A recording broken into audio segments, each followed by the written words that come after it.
मोदी सरकार के आज के बजट पर एक्सक्लूसिव बातचीत करने के लिए हमारे साथ अब जुड़ चुके हैं नीति आयोग के सीईओ अमिताभ कांत जी। हम अमिताभ कांत जी से मोदी सरकार के बजट के एक एक ऐलान पर बात करेंगे। मोदी सरकार ने बजट में 60 लाख नौकरियों का ऐलान किया है। हम अमिताभ कांत जी से जानेंगे कि 60 लाख नौकरियों का सरकार के पास ऐसा कौन सा सॉलिड प्लान है।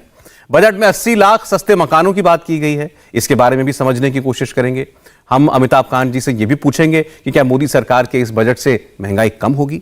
तो आइए बातचीत शुरू करते हैं। स्वागत करते हैं नीति आयोग के सीईओ अमिताभ कांत जी का।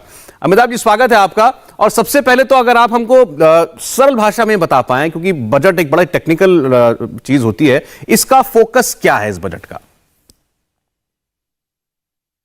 देखिए, ये बजट मेरे विचार से सबसे महत्वपूर्ण जो इसका डायरेक्शन है वो है कैपिटल एक्सपेंडिचर पे, क्योंकि ये इंफ्रास्ट्रक्चर क्रिएटिंग बजट है। और ये समझना बहुत ज़रूरी है कि अगर इंफ्रास्ट्रक्चर पर फोकस होता है तो उससे ग्रोथ पूरे देश की होती है, और जब देश की ग्रोथ होती है तो गरीब लोग भी आगे जाते हैं, मिडिल क्लास भी आगे जाता है और पूरा देश आगे जाता है। तो अगर हम पूरा मिलाकर देखें, जो इस साल का एलोकेशन है और जो सेंटर जो स्टेट को भी पैसा देगा, तो उसको मिला के करीब 4.1% जीडीपी का पैसा इंफ्रास्ट्रक्चर में जाएगा। तो ये बहुत बड़ी चीज़ है। अब इसको इम्प्लीमेंट करना बहुत आवश्यक है। अच्छी तरह से हम लोग इंफ्रास्ट्रक्चर प्रोजेक्ट्स को ग्राउंड करें और इसको स्पीडली इम्प्लीमेंट करें तो देश में ग्रोथ को बड़ा पुश मिलेगा। दूसरी चीज़, उससे क्या होगा कि हम एम्प्लॉयमेंट और गुड क्वालिटी एम्प्लॉयमेंट क्रिएट करेंगे, और ये ग्रोथ विद एम्प्लॉयमेंट जो लक्ष्य रहेगा वो बहुत आवश्यक है। दूसरा, ये बजट फोकस करता है सनराइज एरियाज ऑफ ग्रोथ, जैसे आर्टिफिशियल इंटेलिजेंस हो, क्लीन मोबिलिटी हो, बैटरी हो, या सोलर पीवी हो, जेनोमिक्स हो। इन सब नए एरियाज में जब हम जाते हैं तो वहाँ ग्रोथ होगी और वहीं जॉब क्रिएशन होगा। जैसे अभी मोबाइल मैन्युफैक्चरिंग में बहुत ग्रोथ हो रही है हम लोग के देश में। पहले 2 मैन्युफैक्चरर होते थे, अब 200 मैन्युफैक्चरर्स मैन्युफैक्चर कर रहे हैं। एप्पल और सैमसंग सब मैन्युफैक्चर कर रहा है। पहले हमारे यहाँ जो ग्रोथ थी उसको लेकर कम से कम 10 गुना ग्रोथ बढ़ी है मोबाइल मैन्युफैक्चरिंग की, और न केवल हम डोमेस्टिक मार्केट में बेच रहे हैं बल्कि एक्सपोर्ट कर रहे हैं।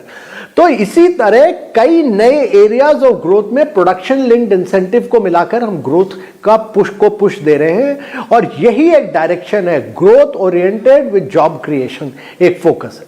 अमिताभ जी, बजट के कई लॉन्ग टर्म गोल्स होते हैं, इनके बारे में अभी आप हमको बता भी रहे थे। इनके बाद इससे लोगों के जीवन पर असर तो पड़ेगा, लेकिन इसमें वक्त लगेगा। तो मैं कुछ जो हमारी शॉर्ट टर्म नीड्स हैं देश की, उस पर बात करना चाहता हूं। वो सबसे बड़ी जरूरत इस वक्त है महंगाई पर लगाम लगाने की। ये बजट महंगाई पर कैसे असर डालेगा? देखिए, महंगाई इतनी ज्यादा आउट ऑफ कंट्रोल नहीं है, और महंगाई का जो कंट्रोल है वो मॉनेटरी पॉलिसी से किया जाता है, जो कि आरबीआई हैंडल करता है। और मॉनेटरी पॉलिसी कमेटी की मीटिंग होने वाली है बजट के बाद, और वो जरूर कार्रवाई करेंगे। दूसरी चीज, और देखिए, गवर्नमेंट भी और आरबीआई सब डिटरमिन्ड है कि इन्फ्लेशन को कंट्रोल में रखें, चेक में रखें, और किसी आम आदमी पर इन्फ्लेशन का भार ना पड़े, और जरूर ये किया जाएगा।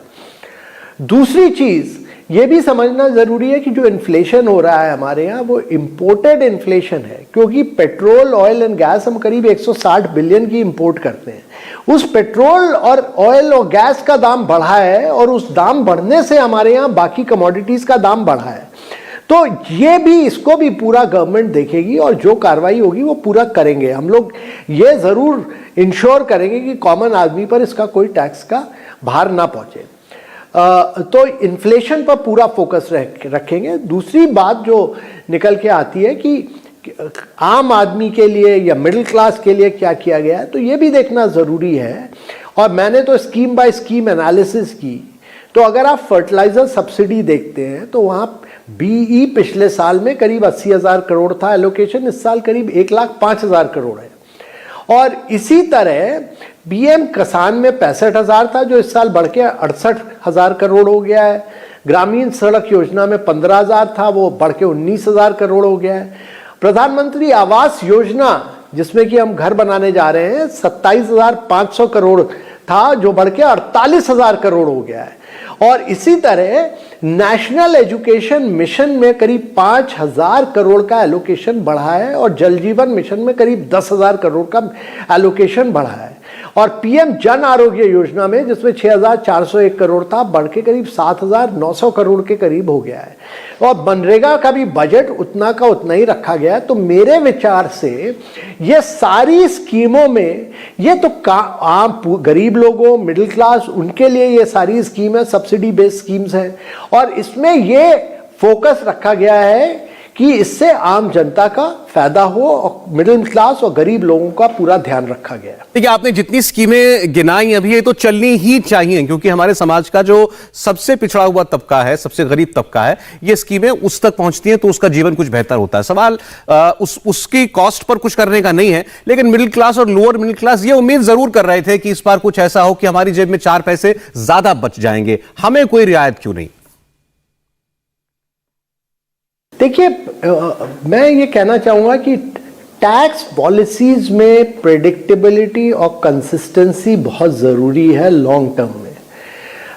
पिछले बजट में कॉर्पोरेट टैक्स पर कम किया गया था, और अगर आप हर समय टैक्स पॉलिसी को टिंकर करते रहेंगे, हर साल ऊपर नीचे करते रहेंगे, तो आपकी ग्रोथ को इम्पैक्ट करेगा। तो इसलिए बिल्कुल सही किया है फाइनेंस मिनिस्टर ने, बिल्कुल सही किया है कि डायरेक्ट टैक्स रेजिम को छेड़ा नहीं है, बल्कि उसमें प्रोसीजरल इंप्रूवमेंट्स काफी किए गए हैं। और ये जरूरी है, क्योंकि देखिए, टैक्स नहीं होगा तो ग्रोथ कैसे होगी? टैक्स नहीं होगा तो फिर ये सब्सिडीज कहां से दी जाएंगी? टैक्स नहीं होगा तो मनरेगा कैसे चलेगी? टैक्स नहीं होगा तो फिर फर्टिलाइजर सब्सिडी कैसे चलेगी? ये तो जिम्मेदारी से सारे भारतीयों को समझना पड़ेगा कि टैक्स अगर हम नहीं सरकार को पे करेंगे तो सरकार देश को कैसे चलाएगी। और इसलिए ये टैक्स रेजिम को टैम्पर करना इस समय ठीक नहीं था।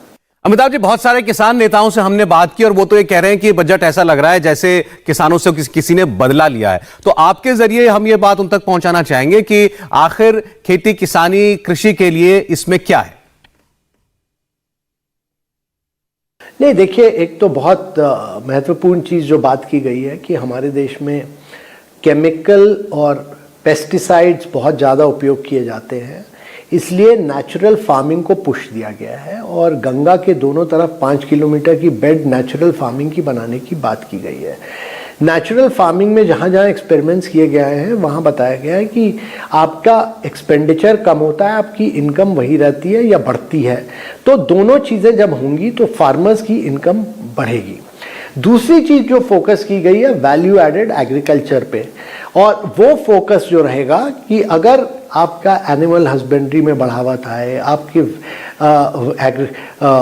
फूड प्रोडक्शन में, फ्रूट्स कल्टीवेशन में बढ़ावा है, तो जब वैल्यू एडेड हो और प्रोडक्शन बढ़े, उसके साथ साथ ये बढ़े, तो फिर उससे बहुत इम्पैक्ट पड़ेगा। और ज़रूर नेचुरल फार्मिंग और इसको मिला के जब कम फर्टिलाइज़र आप उपयोग करिएगा तो ज़मीन की प्रोडक्टिविटी भी बढ़ेगी और उससे हिसाब से फार्मर्स को बेनिफिट मिलेगा। मेरा आखिरी सवाल है अमिताभ कांत जी, आपने कहा कि सरकार बहुत इस बार खर्चा करेगी इंफ्रास्ट्रक्चर प्रोजेक्ट्स पर, उससे नौकरियों का सृजन होगा, लेकिन ये केवल सरकार नहीं, अकेले नहीं कर सकती। जब तक प्राइवेट सेक्टर की इसमें भागीदारी नहीं होगी, जब तक प्राइवेट सेक्टर में जॉब्स नहीं मिलेंगी, वो कैसे होगा?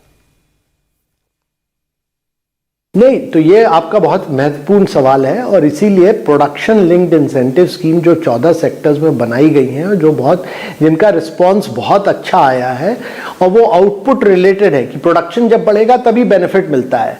तो ये 14 सेक्टर्स में जो मोबाइल मैन्युफैक्चरिंग हो, बैटरी मैन्युफैक्चरिंग हो, फिर सोलर मैन्युफैक्चरिंग हो, ये सबका सब मैन्युफैक्चरिंग की ग्रोथ देगा और थ्रू प्राइवेट सेक्टर देगा। दूसरा, भारत सरकार का जो दूसरा बड़ा कार्यक्रम है वो नेशनल एसेट मोनेटाइजेशन प्रोग्राम है कि जो एसेट भारत सरकार के बने हुए हैं उनको भी ऑपरेशन मेंटेनेंस के लिए प्राइवेट सेक्टर को दिए जाएं। तो वो जब चलाएंगे, ऑपरेट करेंगे, मेंटेन करेंगे, चलाएंगे, तो ज़्यादा एफिशिएंसी से चलेगा और वो ज़्यादा जॉब्स क्रिएट कर पाएंगे और वो प्रॉफिटेबिलिटी पे चलेंगे। तो ये एक लक्ष्य है एसेट 6 लाख करोड़ का और इस साल का जो बजट है 88,000 करोड़ का, हम लोग बड़े कन्विंस्ड हैं कि ये बजट, ये टारगेट पूरा अचीव होगा एसेट मोनेटाइजेशन का, और हम लोग आगे बढ़ेंगे इसमें। अब इन लक्ष्यों को पूरा करने के लिए के साथ उनकी एफिशिएंसी को उपयोग करके देश को आगे ले चलेंगे। इन लक्ष्यों को, टारगेट्स को पूरा करने के लिए आप, हमारी तरफ से बहुत शुभकामनाएं आपको और धन्यवाद आपका अमिताभ कांत जी। इंडिया टीवी हर वक्त हर जगह डाउनलोड करने के लिए सर्च करें India TV news Google play store या ऐप स्टोर पर।